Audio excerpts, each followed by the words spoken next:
Então vamos iniciar a nossa exposição, que nesta noite vai ter por base questões importantes da doutrina espírita, que tem a ver com a comunicabilidade dos espíritos, que nós chamamos de mediunidade.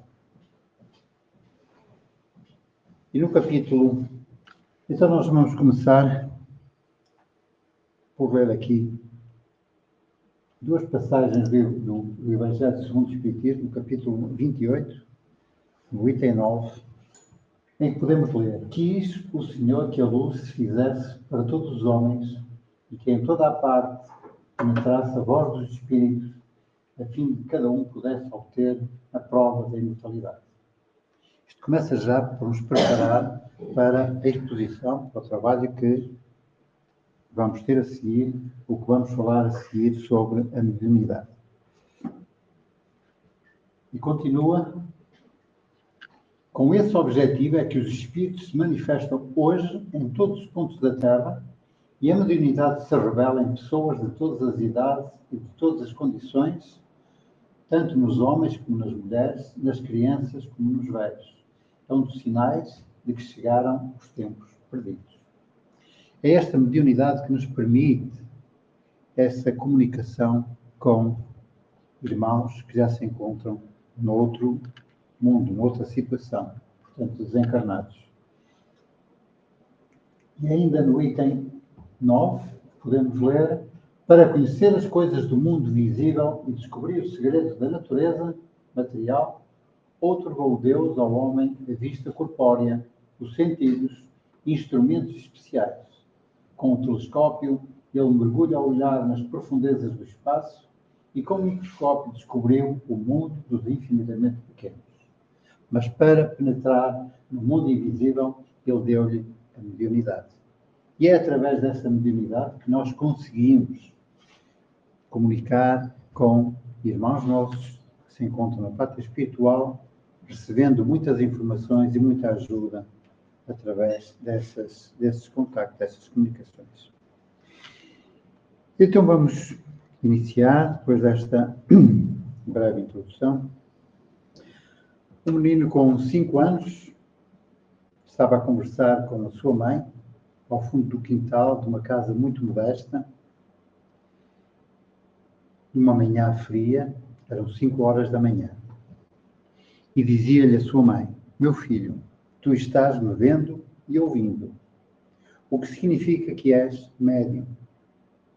Portanto, essa faculdade que te foi dada para que possas realizar a tua missão aqui na Terra.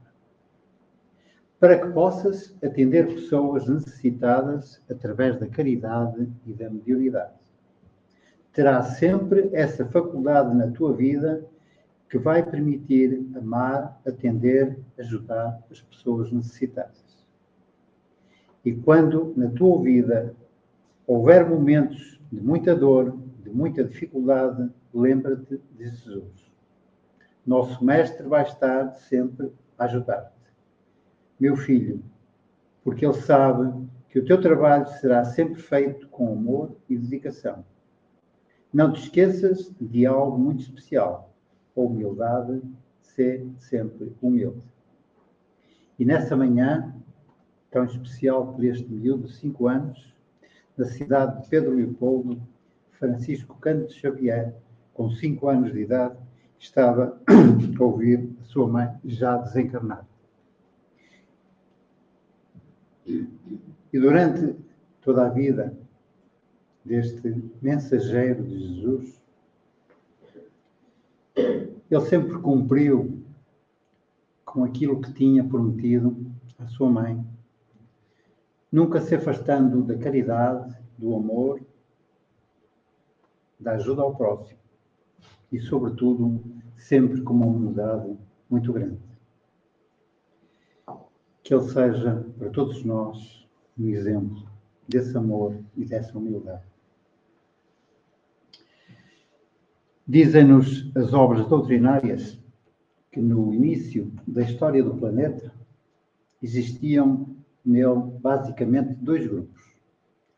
Um grupo que era formado por espíritos oriundos do próprio planeta, passavam por um natural processo de desenvolvimento ao longo do mecanismo da evolução, através de reencarnações sucessivas.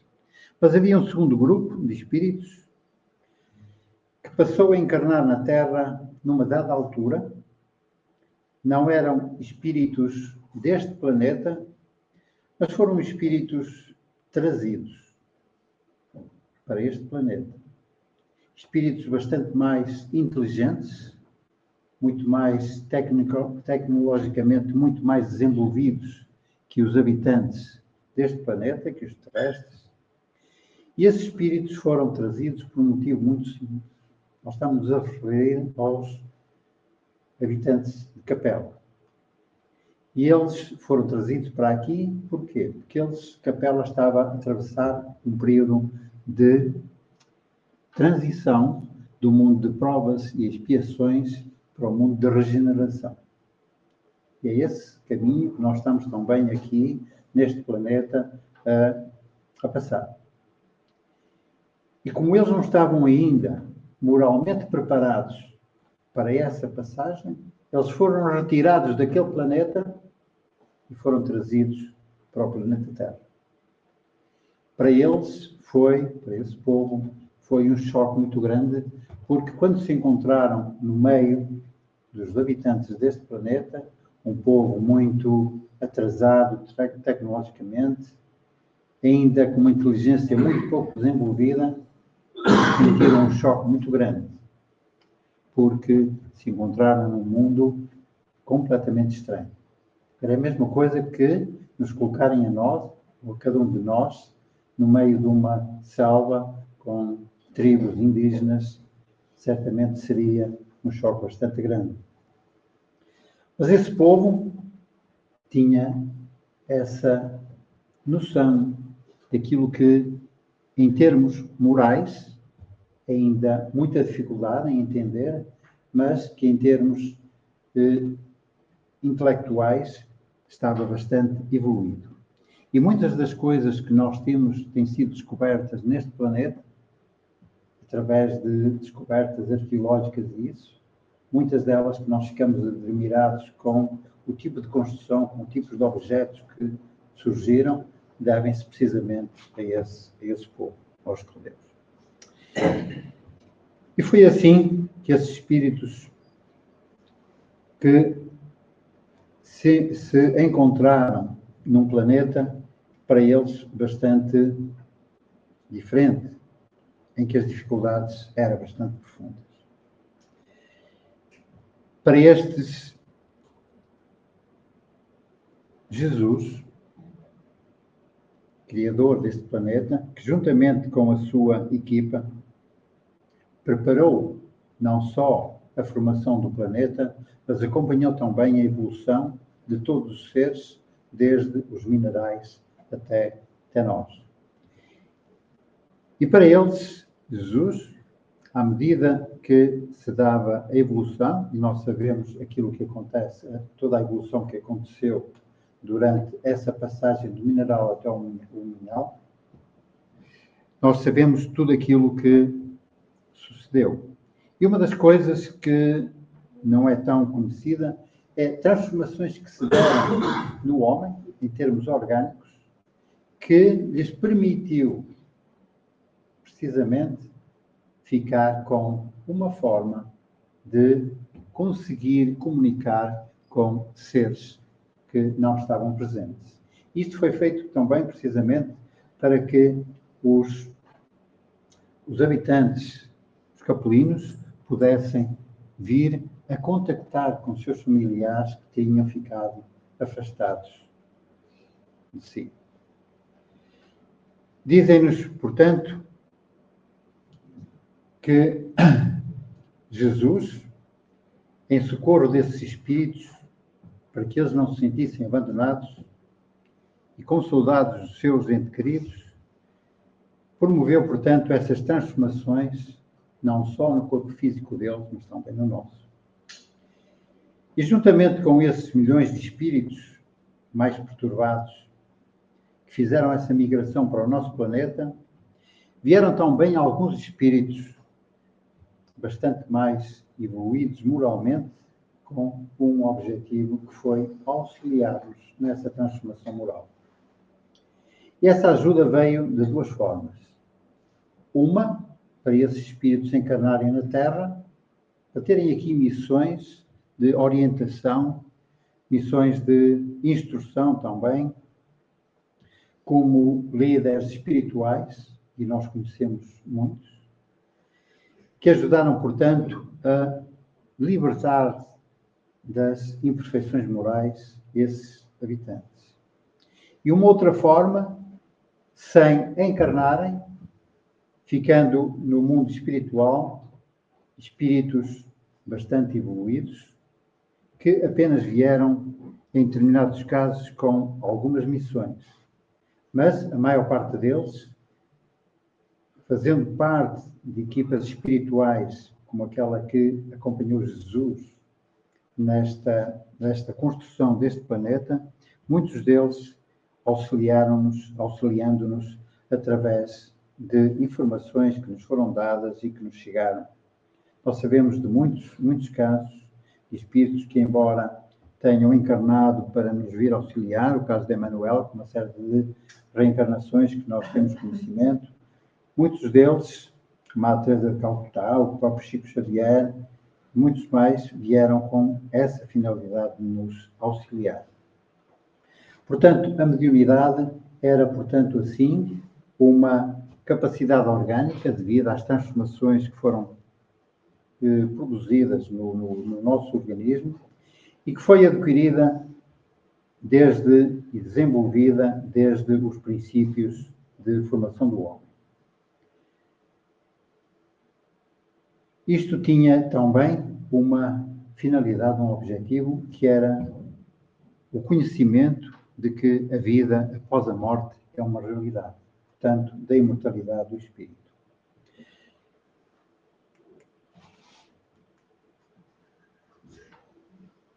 Sendo a mediunidade uma faculdade inerente ao ser humano, a comunicação entre os dois planos da vida, física e espiritual, sempre foi conhecida desde tempos imemoriais. Mas em obediência à lei do progresso e pelo exercício do livre-arbítrio, o homem começou a acumular conquistas nas sucessivas experiências reencarnatórias. E por aqui, todos nós passamos com esse desenvolvimento, com essas transformações que são evidentemente necessárias e naturais. Aprende a utilizar a energia espiritual da qual é dotado, a extraindo elementos do fluido cósmico universal, a fim de elaborar e aperfeiçoar os seus mecanismos de expressão e de comunicação entre si e com os habitantes do mundo espiritual. Este desenvolvimento que se foi dando aos poucos, embora, como nós vamos a falar em seguida, havia povos que muito cedo tiveram esse conhecimento da possibilidade da comunicação com o mundo espiritual. Aprende a refinar as ondas do pensamento, emitindo vibrações que atraem pela sintonia o pensamento e as ideias de espíritos semelhantes, encarnados e desencarnados. Isto é o que é feito atualmente com as reuniões mediúnicas, as comunicações que são feitas e em que o grande objetivo é auxiliar esses irmãos já desencarnados que muitas vezes se encontram perdidos sem terem sequer conhecimento da situação em que se encontram.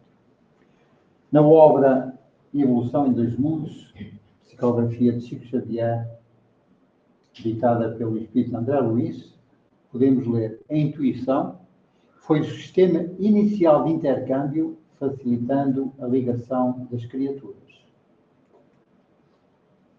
A produção do pensamento contínuo pelo espírito, que caracteriza a emissão mental do ser humano, habilitou o perispírito a desprender-se parcialmente nos momentos do sono reparador do corpo físico.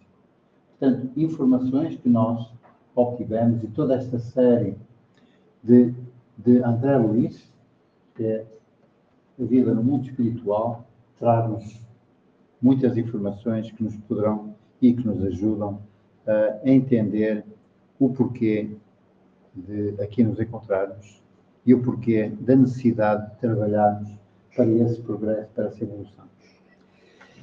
Estes mecanismos de comunicação e intercâmbio com os espíritos verificam-se desde sempre.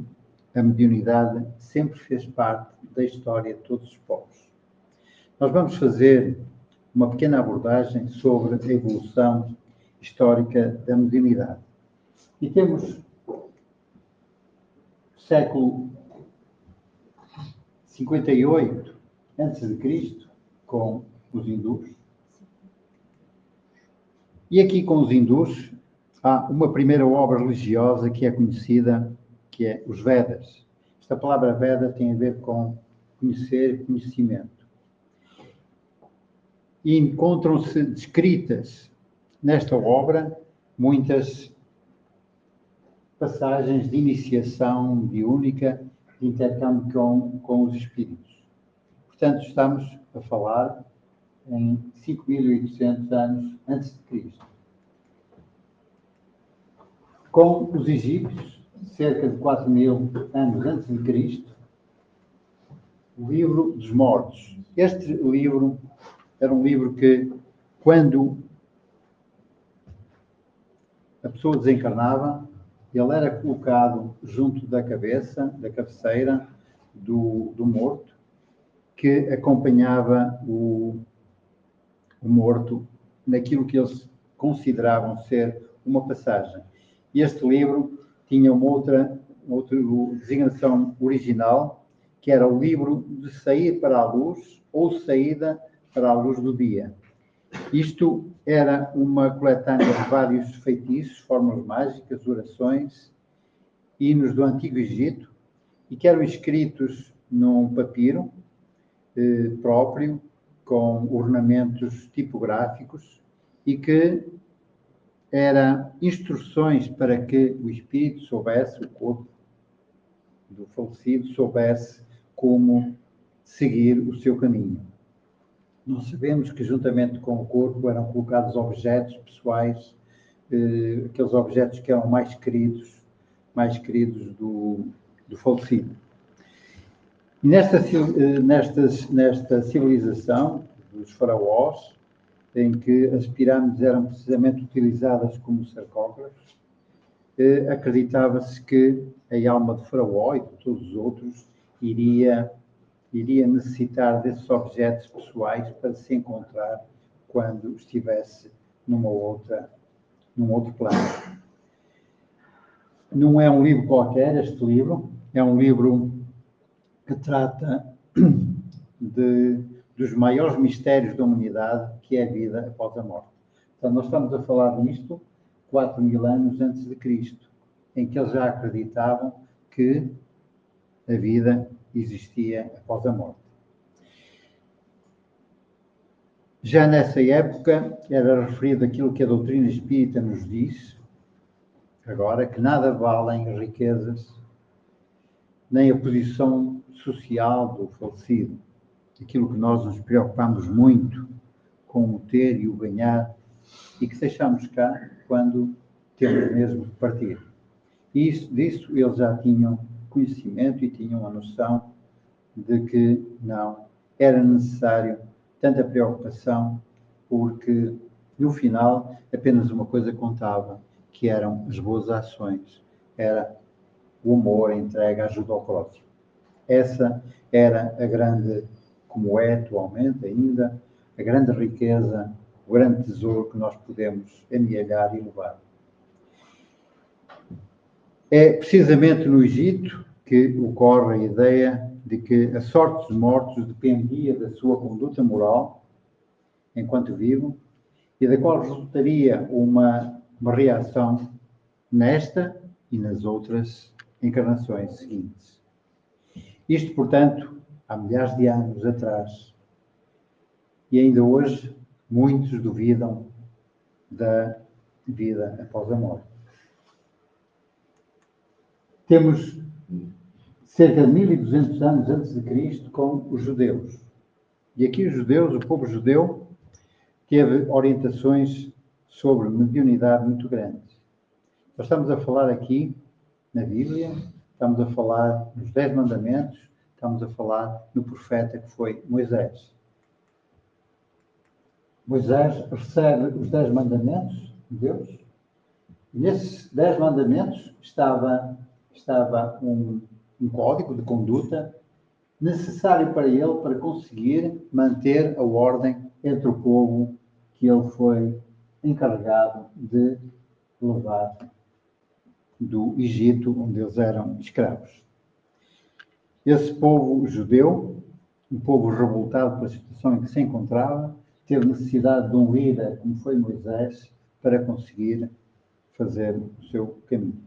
Moisés demorou muito mais do que aquilo que precisava, um caminho que ele podia fazer em cerca de poucos meses, demorou cerca de 40 anos, e a necessidade disso foi conseguir, com novas gerações, alterar a maneira de ser, a forma de estar daquele povo revoltado.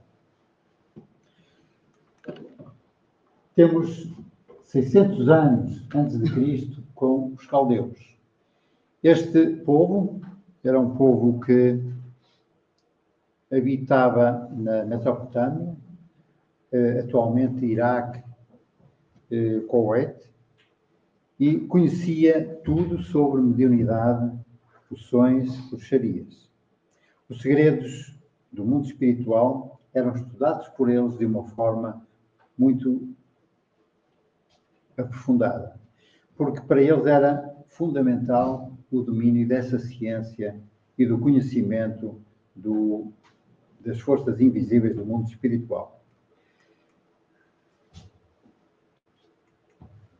Temos os gregos e os romanos também com os oráculos. Nós temos aqui oráculos de Delfos. Era aqui que existia aquela inscrição no cima do oráculo que era: conhece-te a ti mesmo. A importância desse conhecimento de que nós falamos ainda, como nos diz o Evangelho segundo o Espiritismo, como nos fala também no livro dos Espíritos. A Grécia é o centro da mediunidade, nessa altura, no século IV a.C., com as pitonisas, que eram as médiuns, que eram as sacerdotisas do deus Apolo, e que tinham, portanto, um dom, eram médiuns, e eram consultadas por todos os comerciantes, antes de fazer qualquer negócio, pelos generais, antes de alguma batalha, para saber o que deveriam fazer. Portanto, tinham uma confiança muito grande nelas. Portanto, aqui também sempre presente a mediunidade. Nas obras de Emmanuel, Espírito Emmanuel, que é o caso há 2000 anos e 50 anos depois, em que ele nos fala em personagens características como o feiticeiro de Araques, que ele, pela sua paixão pelo dinheiro, portanto um médium bastante evoluído, com poderes bastante grandes, que se desviou da sua missão, que era inicialmente a caridade e ajuda aos outros, pela paixão pelo dinheiro. Na obra 50 anos depois, ele descreve-nos também uma outra personagem, uma feiticeira grega, que oferecia os seus serviços mediúnicos a quem pagasse. Então, esses feiticeiros descritos nessas obras tinham, portanto, a mediunidade bastante elevada. Temos 50 anos antes de Cristo, com os celtas, também. Os celtas os sacerdotes celtas recebiam o nome de druidas e faziam reuniões para conseguirem ligações com Deus. E não utilizavam os templos de pedra, mas faziam essas reuniões debaixo de árvores bastante frondosas. E era aí que era exercida a mediunidade. Apenas por curiosidade, nós recordamos que Hipólito Leon Dionysar Revail, sabem quem foi? Foi Kardec. Utilizou precisamente este nome, que ele era druida,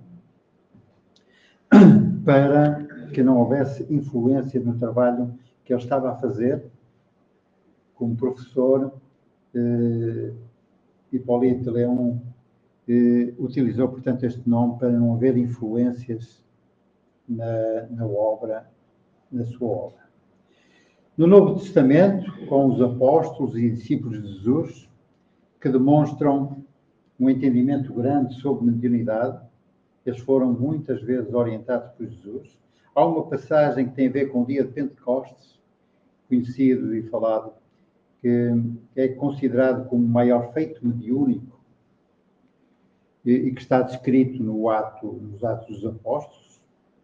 Neste dia em que eles estavam reunidos, sobre cada um dos apóstolos desce, o Espírito Santo faz descer uma língua de fogo, e eles, nessa altura, falam várias línguas, conforme a necessidade que tinham de se dirigir a um tipo de população ou outra, conforme o seu conhecimento linguístico. Na Idade Média, a modernidade é perseguida pela ignorância e fanatismo.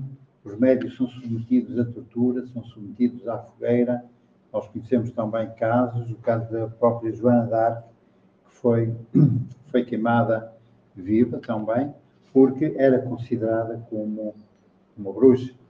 Isto pela sua mediunidade, e outros também considerados bruxos pelas faculdades que tinham de contacto com o mundo espiritual. Temos mais proximamente, 1861, em Barcelona, quando o bispo de Barcelona manda queimar uma série de centenas de obras de Kardec, à altura o Livro dos Espíritos, numa tentativa de destruir esta nova doutrina que estava a nascer nessa altura, porque não era compreendida e não era aceite aquilo que nos era dito que Kardec nos veio trazer. Joana de Ângeles, pela mão de Divaldo Franco, ao vírus, criou-se um conceito infeliz que se popularizou a respeito da mediunidade, informando ser uma pesada cruz para os seus portadores. A partir da informação incorreta, passou-se a temer o desenvolvimento mediúnico por associá-lo às terríveis aflições que acarretaria. Ela está-se aqui a referir precisamente ao que nós acabamos de falar, na Idade Média, em que pessoas com mediunidade eram consideradas feiticeiros, bruxos, e, portanto, eram condenados pela Inquisição. Ela continua, é totalmente destituída de legitimidade a leviana informação. A mediunidade exercida com responsabilidade diminui o resgate daqueles que se encontram comprometidos com o soberano de fleiros, em razão das admiráveis contribuições de que se fazem portadores, atendendo aos padecentes de ambas as esferas da vida, a material e a espiritual. O que é que ela nos diz aqui? Aquilo que nós sabemos, muita gente, muitos de nós, pensam que o facto de ser médium, que é uma... Como é que é dizer? É um estatuto.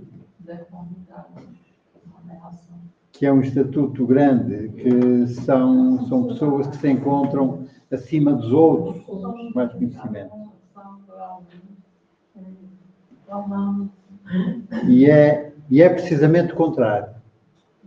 Os médios são pessoas que vêm com essa faculdade, mas precisamente porque se comprometeram na parte espiritual a vir para ajudar aqueles que se encontram em dificuldade em um plano diferente do nosso. Através das reuniões mediúnicas, nós sabemos que chegam com muita frequência irmãos que desconhecem inclusivamente a situação em que se encontram, já desencarnados, irmãos que procuram familiares irmãos que tentam encontrar o caminho porque estão completamente perdidos. Estão, muitas vezes, muitos deles aprisionados em grupos bastante grandes de irmãos que estão nas trevas, que formam grupos de obsessão, em que o objetivo é precisamente afastar de Jesus todos aqueles que tentam encontrar o caminho do bem, do amor.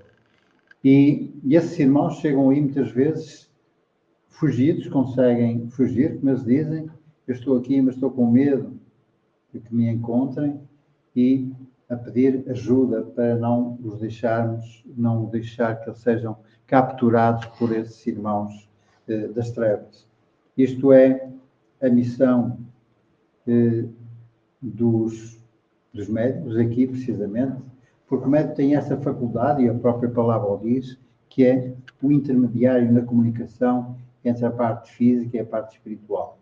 E, portanto, o médium consegue aqui comunicar com o espírito de várias formas, e aqui sabemos que há vários tipos de mediunidade.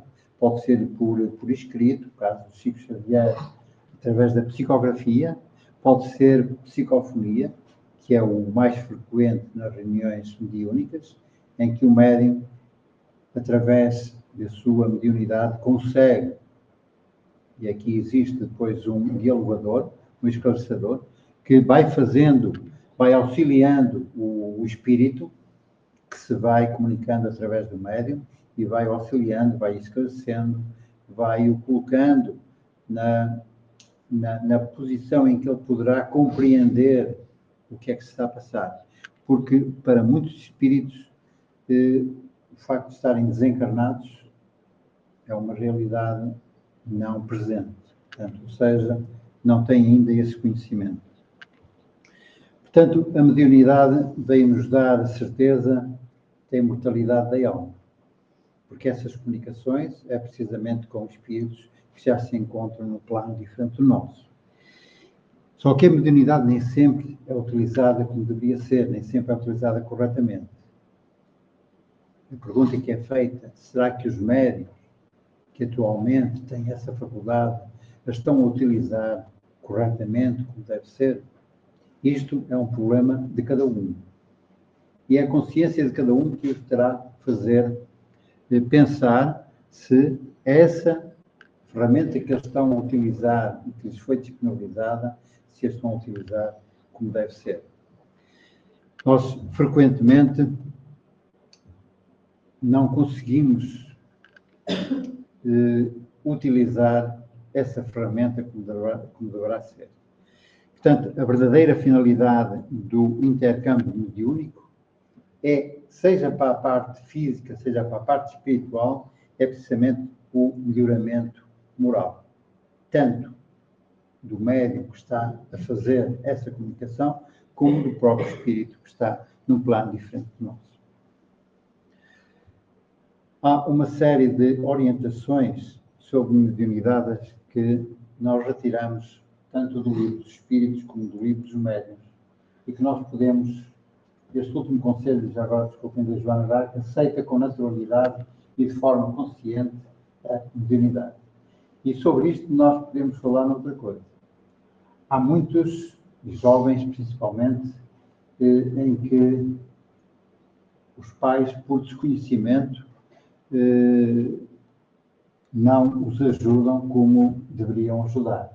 Esses jovens têm problemas grandes, de distúrbios, de mudanças de humor muito repentinas, isto porque a sua mediunidade não lhes permite entender ou não têm ainda conhecimento de como poderão lidar com ela.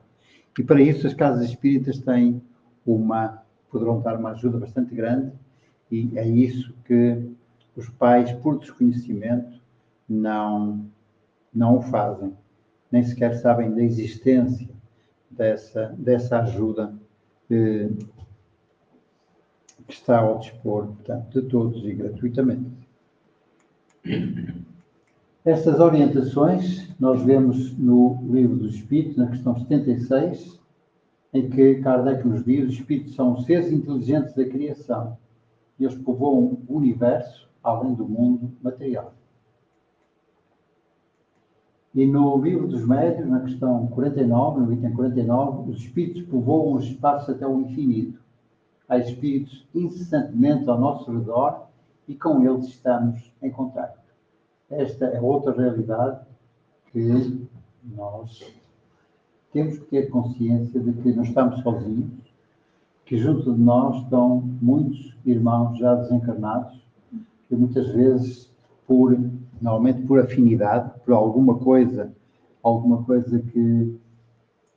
que os atrai em nós, e normalmente aquilo que os atrai é a nossa forma incorreta de estar, com os nossos defeitos, as nossas vaidades, o nosso orgulho. E esses espíritos que têm essas mesmas características aproximam-se com certeza de nós. Se nós tivermos uma conduta mais elevada, moralmente mais sã, com certeza que iremos atrair espíritos que nos poderão ajudar e não destabilizar.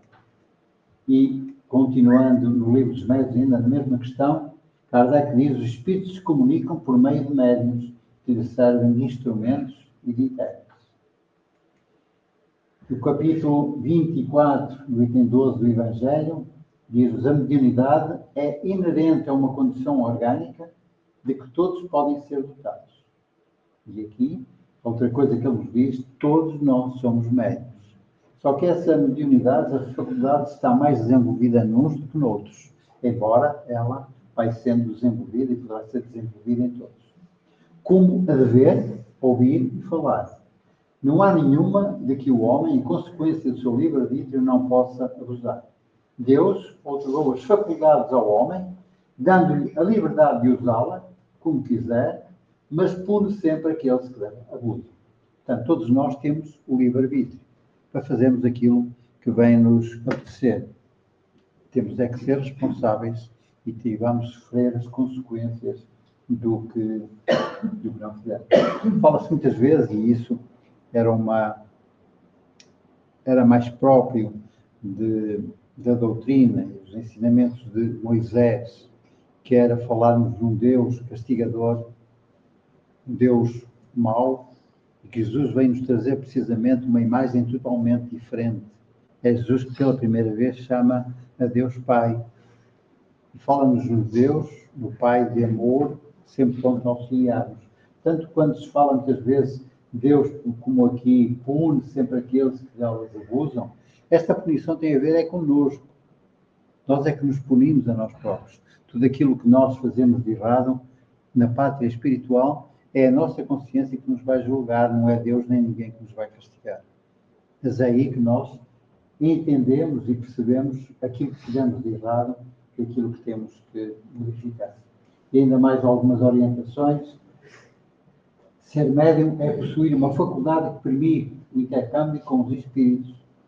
É inerente a todas as criaturas humanas, independentemente da sua condição moral, e manifesta-se através de sonhos, intuições, premonições, psicografia, psicofonia, efeitos físicos, etc. Existem pessoas que são portadores de recursos mais amplos nestas manifestações, facilitando as comunicações com os espíritos.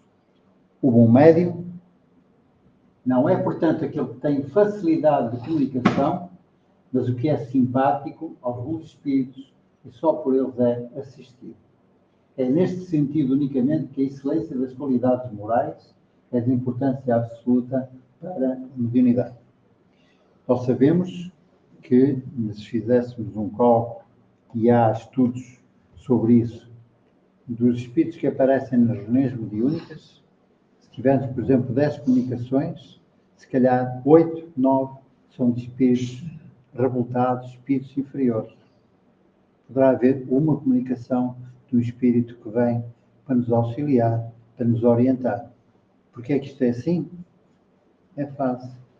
Porque nós, na situação em que estamos, de espíritos muito imperfeitos, o que é que nós vamos atrair? Vamos atrair espíritos mais imperfeitos. Se a nossa conduta moral for uma conduta boa, virada para o amor, para a caridade, para a ajuda ao próximo, com certeza que iremos atrair espíritos. Portanto, é fácil de compreender porque nós estamos aqui, nesta condição, quando desencarnamos e vamos para o outro plano, para o plano espiritual, nós continuamos a ser os mesmos, com os mesmos defeitos, com as mesmas necessidades. Não é por mudarmos de um plano para o outro que nós vamos crescer moralmente. Não. Por isso é que nós temos necessidade de várias passagens, de várias reencarnações para passar por este planeta. E essas reencarnações acontecem com uma determinada orientação. Ou seja, nós vamos encarnar precisamente na família que temos necessidade de encarnar. Nós vamos encarnar com o género que temos necessidade de encarnar. Por exemplo, aquele marido que foi violento para a esposa, tratando-o mal, etc. Quando vai reencarnar, se calhar o mais certo é ele reencarnar como mulher, para sofrer na pele aquilo que fez os outros sofrer. Portanto, aqui não há castigo de ninguém. Aquilo há a educação que é necessária para que cada um compreenda o mal que fez. Um filho revoltado com o pai, certamente, depois de desencarnar, virá como o pai para receber um filho também revoltado. Nada é por acaso. E era isto que nós tínhamos para falar hoje. É evidente que este é um assunto muito atual, é um assunto com muita necessidade de aprofundamento. Há obras, muitas à nossa disposição, que nos podem auxiliar nisto, que falam mesmo na mediunidade. Há uma obra que nós recebemos agora até, que é o Diálogo com Sombras e o Estudo da Mediunidade. São duas obras que nós temos agora aqui na biblioteca, tanto como a outra abordam este tema com muita profundidade e orientam-nos neste campo, que é um campo que, ao fim e ao cabo, não é nada de fora do normal. Nós temos que entender uma coisa. A situação em que nos encontramos não tem diferença nenhuma da situação em que se encontram os irmãos que estão desencarnados e que estão aqui connosco. Não há diferença absolutamente nenhuma. A única diferença que há é que nós somos visíveis uns aos outros, temos um corpo físico e eles não, estão numa situação em que não têm necessidade desse corpo no momento em que estão, na passagem que estão a fazer. De resto, não há diferença absolutamente nenhuma. A forma de nós comunicarmos com alguém terá que ser a mesma que comunicamos connosco. Há uma coisa que nós não nos podemos esquecer nunca. Eu falo muito nisto e tenho eu necessidade também de me ouvir a mim. Enquanto nós aqui nos comunicamos através de palavras, a pátria espiritual é através de pensamentos. As comunicações são feitas também através de pensamentos. O que é que isto quer dizer? Eu ainda na segunda-feira estava a falar aqui e dei o exemplo de Jorge. Eu posso estar a pensar mal de Jorge, a falar com ele, enquanto estou com elogios e com abraços, e posso interiormente estar a pensar assim, olha, este também devia ter juízo, qualquer coisa do género. Só que isto, entre espíritos desencarnados, isto é complicado. Porque o pensamento é a forma de comunicação. Aquilo que nós estamos a pensar é aquilo que o outro está a receber. E é por isso que os nossos pensamentos terão que ser muito bem trabalhados. Teremos que ter muito cuidado com aquilo que pensamos em relação aos outros. Porque quando penso mal de alguém, esse alguém é também um espírito como eu. E esse espírito está a receber aquilo que eu estou a pensar. Nós temos que pensar nisso, que é uma forma de nós nos podermos proteger das consequências de más condutas. Pensamentos maus atraem espíritos maus, interessados em nos estabilizar, em nos destruir e em nos retirar do caminho certo.